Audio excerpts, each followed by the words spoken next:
Hello and welcome to some more Star Citizen. The In Case You Missed It ship sale is on now until January 28th.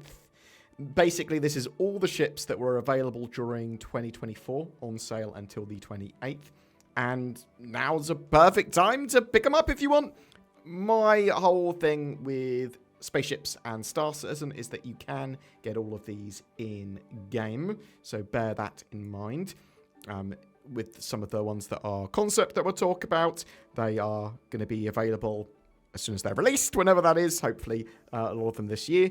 And then there's a 3-month exclusivity period when they are made flyable in-game before they will then be purchasable in-game. But they will all be available in-game if they're not already.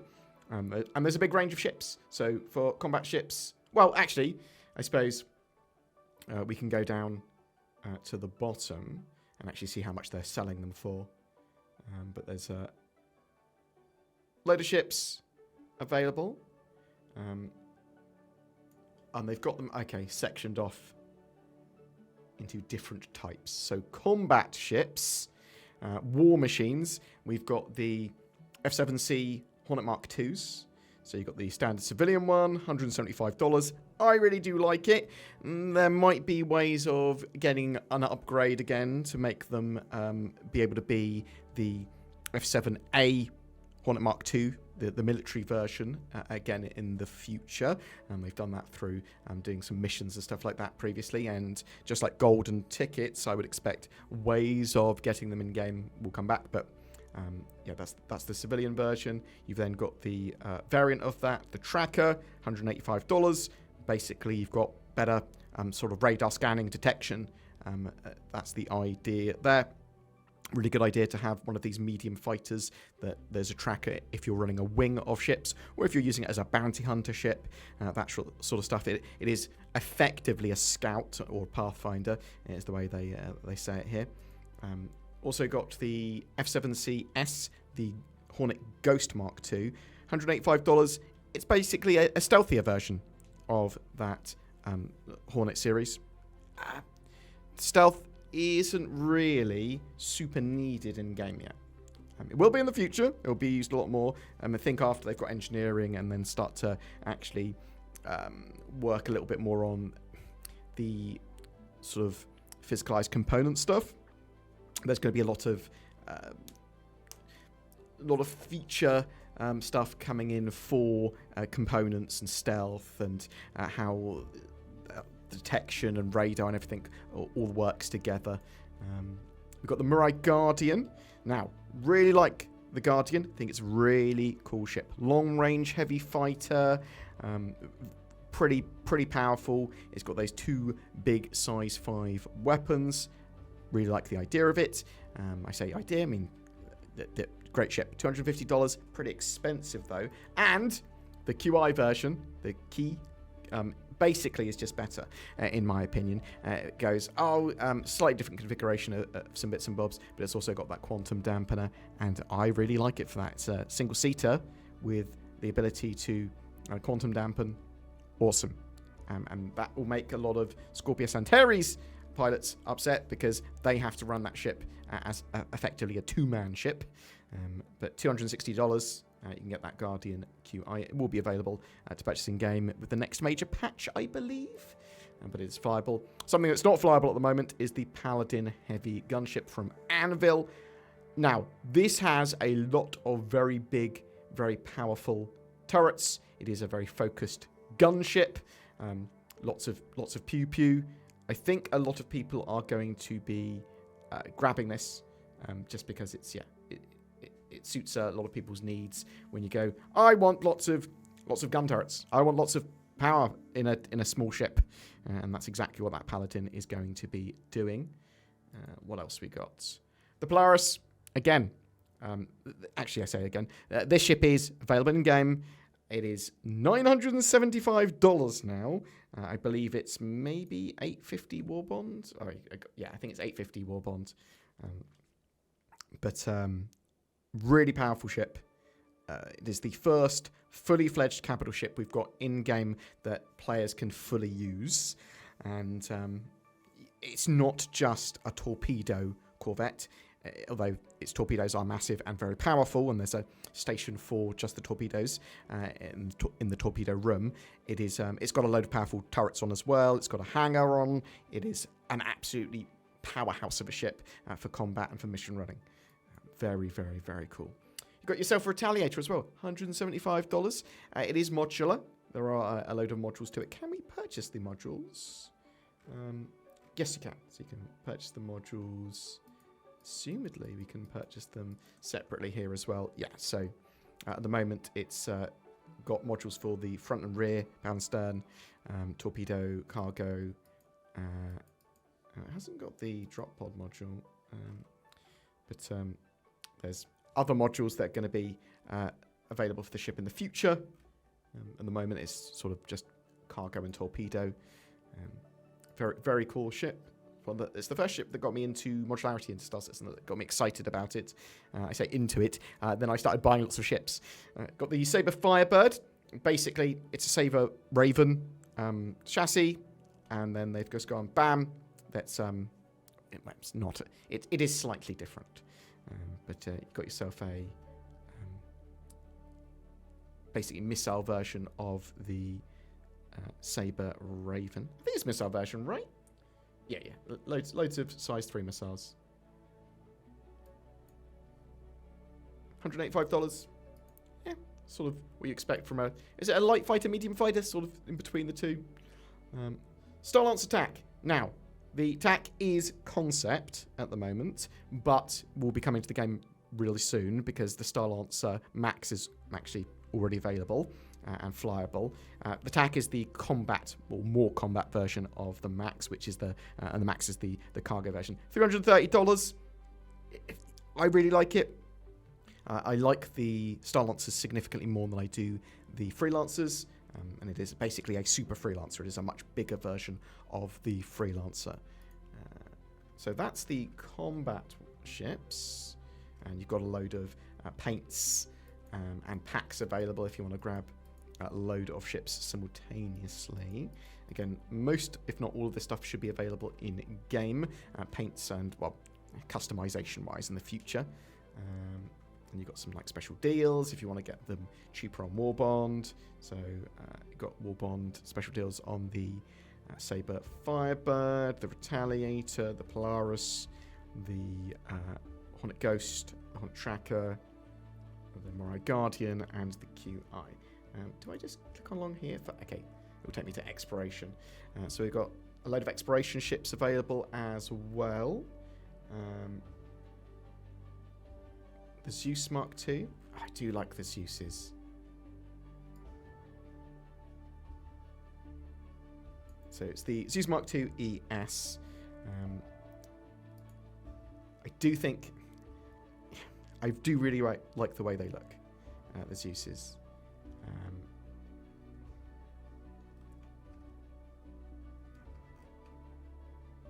I just don't know if there's other ships that I like more, because it depends on the sort of size of ship you want as well, right? So very much a multi-crew ship, the Zeus, and you could be having things like the Mercury Star Runner, you could be having the Constellation series, you could be having the Star Lancers, Cutlasses if you want something smaller, right? Like, there's so much choice around that sort of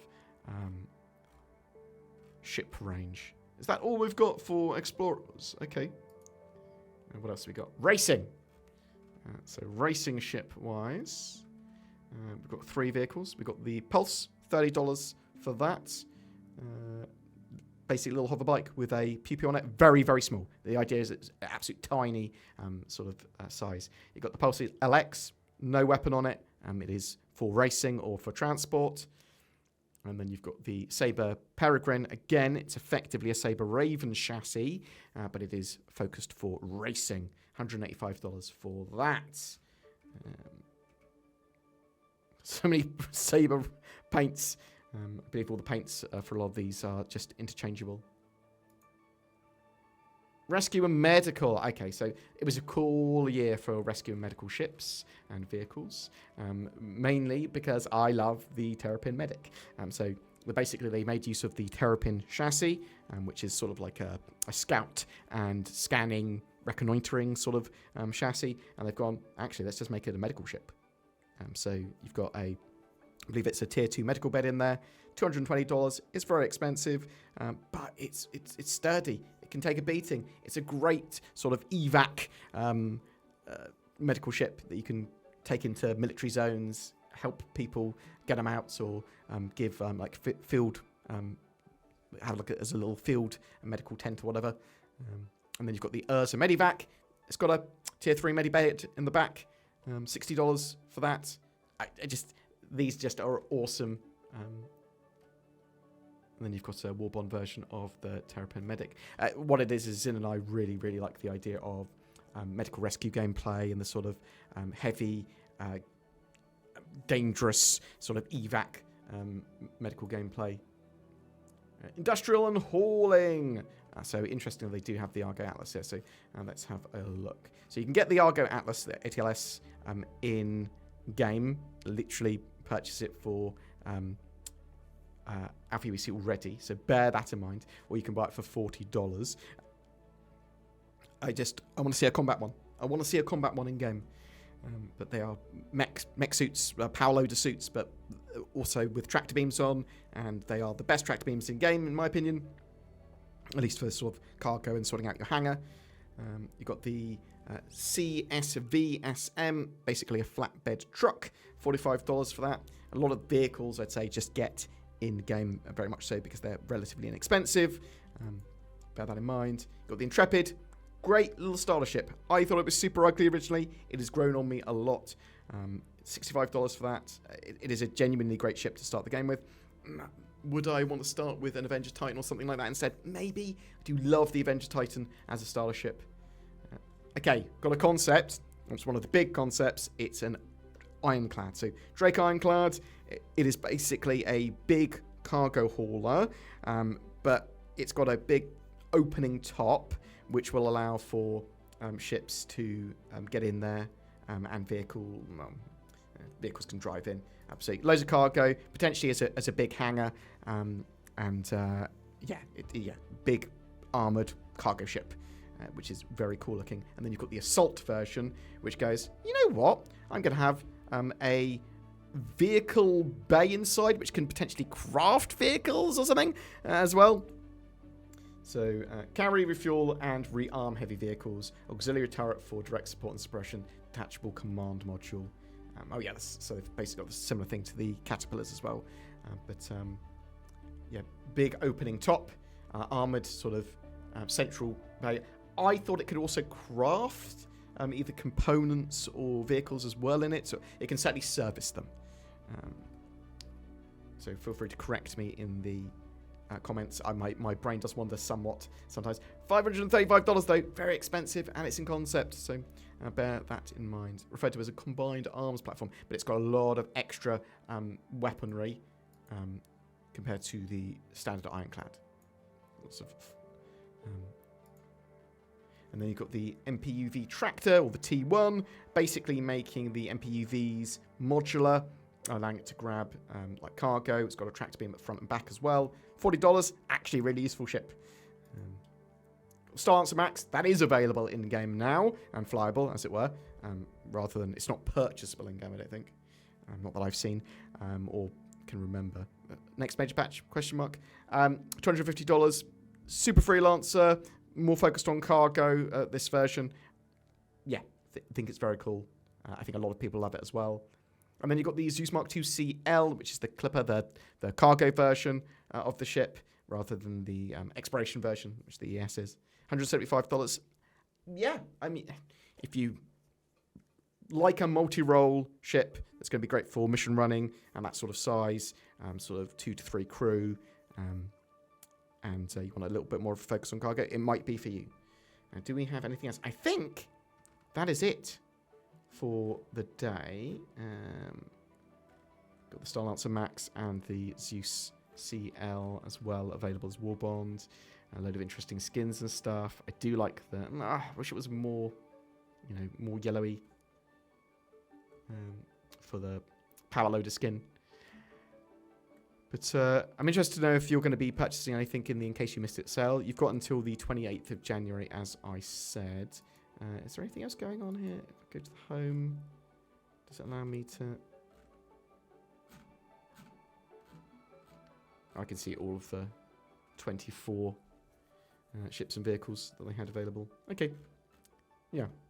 Very cool stuff. Interested to know if you're going to be purchasing anything or if you've had enough of ships until 4.0 is on the live build. Or, you know, you're just going to start Star Citizen with a starship and enjoy it from there. You're going to be able to buy all this stuff in-game anyway. Whatever your thoughts or questions, I'd love to hear from you in the comments below. We're also giving away a Mirai Guardian during January. Just comment on any of my videos to be in for a chance of winning that. If you'd like to further support the channel, like, share, subscribe, all that sort of jazz. Helps loads. There's a join button under my videos as well. That helps and gets you the sort of exclusive membership, like little badges and some videos and things like that. What else? We've got NordVPN. Oh, NordVPN. That will help protect you from the horrors of the internet. And that's why I use it. Also, we've got Toby Eye Tracker links below as well. So click those if you want to help support the channel. Toby Eye Tracker giving you natively supported head and eye tracking in Star Citizen. It's an expensive bit of kit, but it's actually pretty cool. Very high precision. Natively supported as well. Like, yeah, awesome. Anyway, thanks very much for watching. Tell me what you think in the comments below. I'd love to hear from you.